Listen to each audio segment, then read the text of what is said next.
सुप्रभात विद्यार्थियों। आज हम हिंदी अध्ययन में पाठ 1 वह भारत देश हमारा है पाठ से संबंधित अभ्यास कार्य को करेंगे।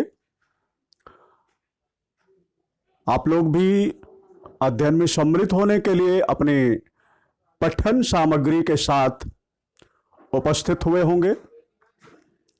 यदि पठन सामग्री नहीं लाए हैं तो वीडियो को यहीं पर रोकें और पठन सामग्री लाएं।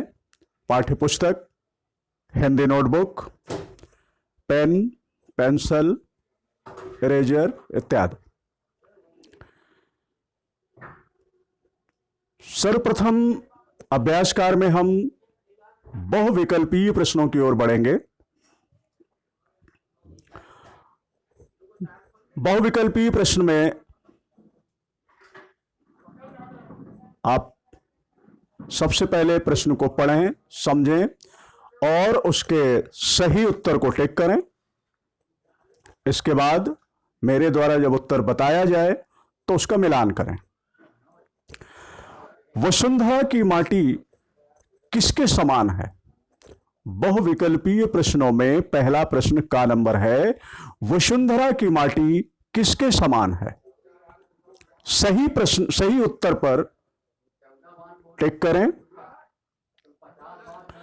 अगला प्रश्न है, चप्पे चप्पे पर किसकी अमिट निशानी है? सही विकल्प पर सही का निशान लगाएं। अगला प्रश्न है, भेदभाव से कौन अपमानित होती है? भेदभाव से कौन अपमानित होती है? सही उत्तर पर सही का निशान लगाएं। अगला प्रश्न है, प्रस्तुत कविता में किसका गौरवगान किया गया है? सही उत्तर पर सही का निशान लगाना है। अब उत्तरों का मिलान करें। वसुंधरा की माटी किसके समान है? यहां पर दिया है सोना, स्वर्ग, चांदी।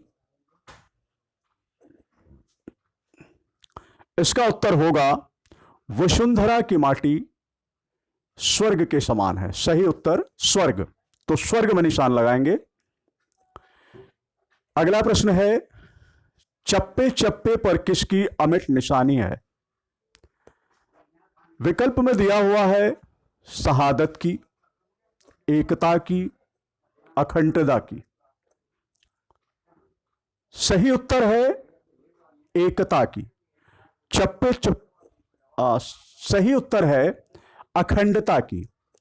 चप्पे चप्पे पर किसकी अमिट निशानी है? इसका सही उत्तर है अखंडता की।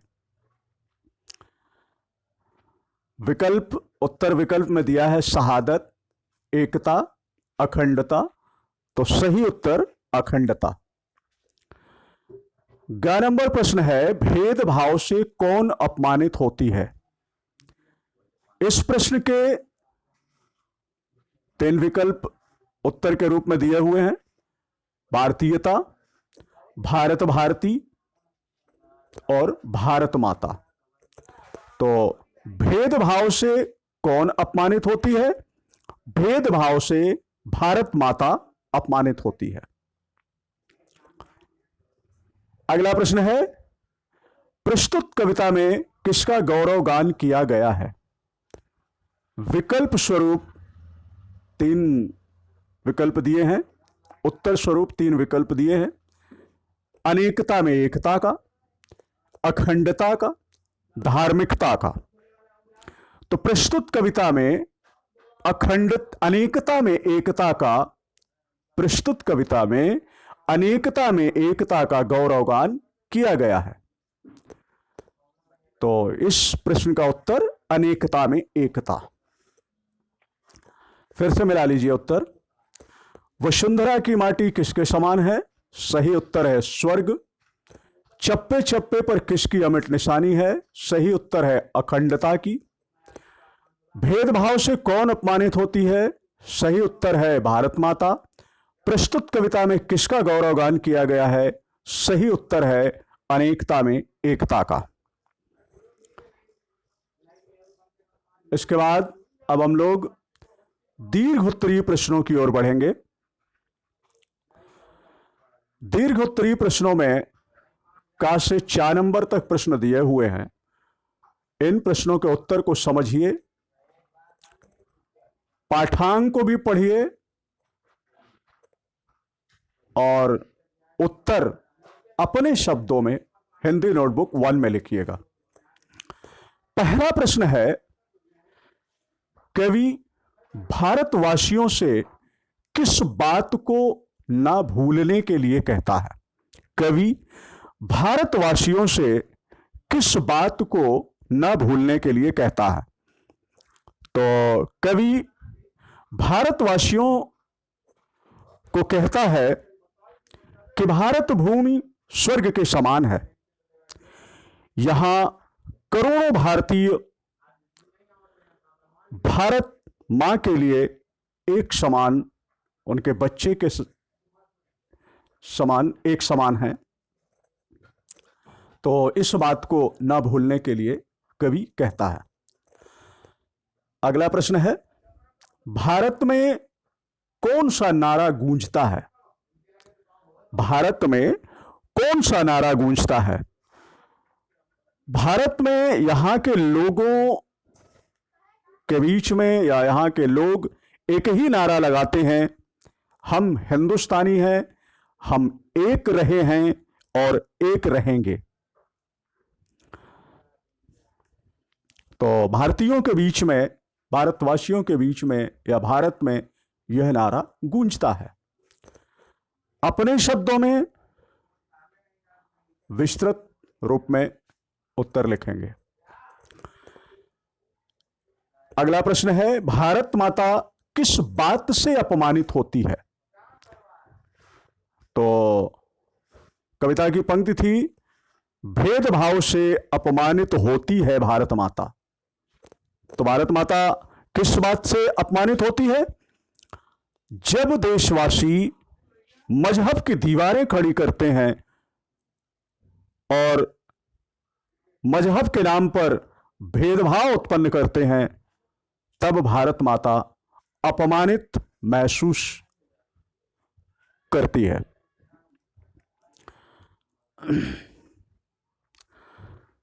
अगला प्रश्न है, इस कविता से हमें क्या प्रेरणा मिलती है?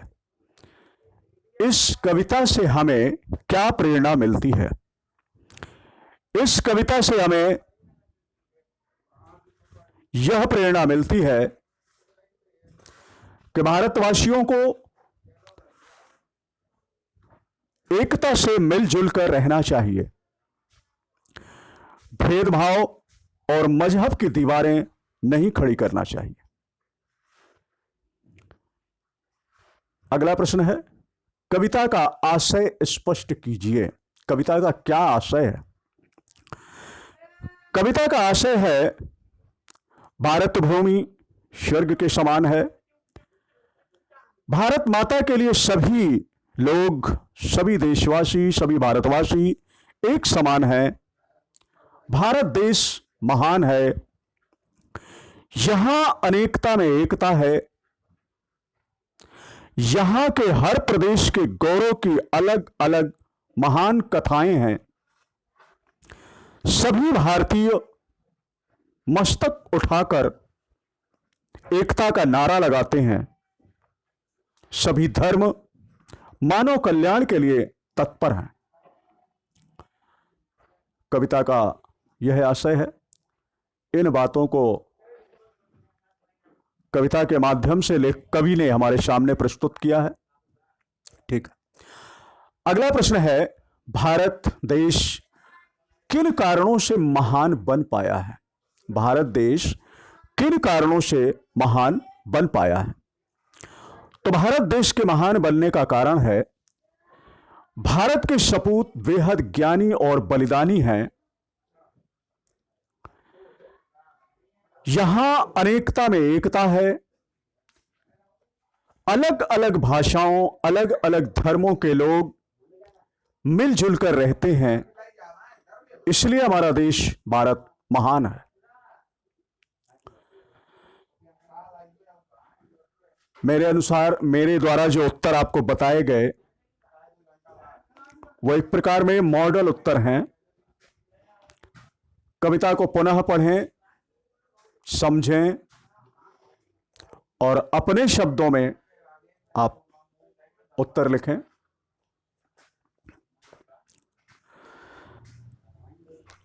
आइए अगले क्रम में बढ़ते हैं।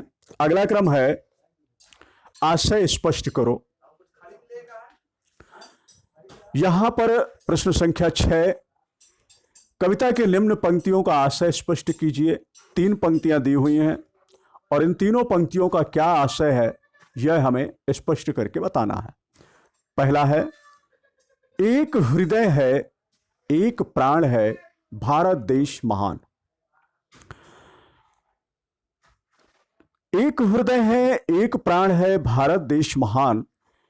इस पंक्ति के माध्यम से कवि हमें यह बताना चाहते हैं कि भारत के लोग दिल और जान से एक हैं। एक हृदय है, एक प्राण है, यानी भारत के लोग दिल और जान से एक हैं। यही भारत देश की महानता है। यहां सब लोग मिलजुल कर रहते हैं। ठीक। अगला प्रश्न है,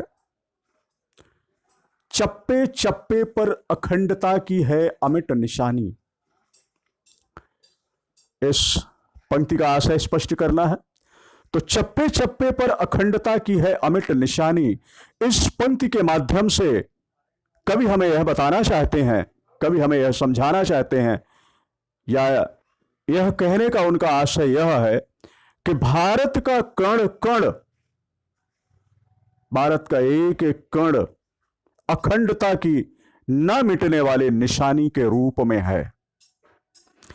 भारत में अनेकता में एकता है। अगली पंक्ति है, मजहब की दीवार बनाना हमें नहीं भाता है। मजहब की दीवार बनाना हमें नहीं भाता है। इस पंक्ति के माध्यम से कवि यह स्पष्ट करना चाहते हैं, भारत में चाहे अनेक धर्मों के लोग रहते हैं, फिर भी ये अलग अलग नहीं हैं। सभी धर्मों के लोग एक दूसरे का सम्मान करते हुए एकता की भावना के साथ मिलजुल कर प्रेम से रहते हैं। इन पंक्तियों का जो आशय स्पष्ट करना था, मेरे अनुसार उत्तर जो दिया गया, जो बताया गया, वो एक मॉडल उत्तर था। आप अपने अनुसार अपने शब्दों में और भी स्पष्ट उत्तर लिख सकते हैं और जरूर लिखिए। ठीक है, इसके साथ आज का अध्ययन क्रम समाप्त होता है। धन्यवाद।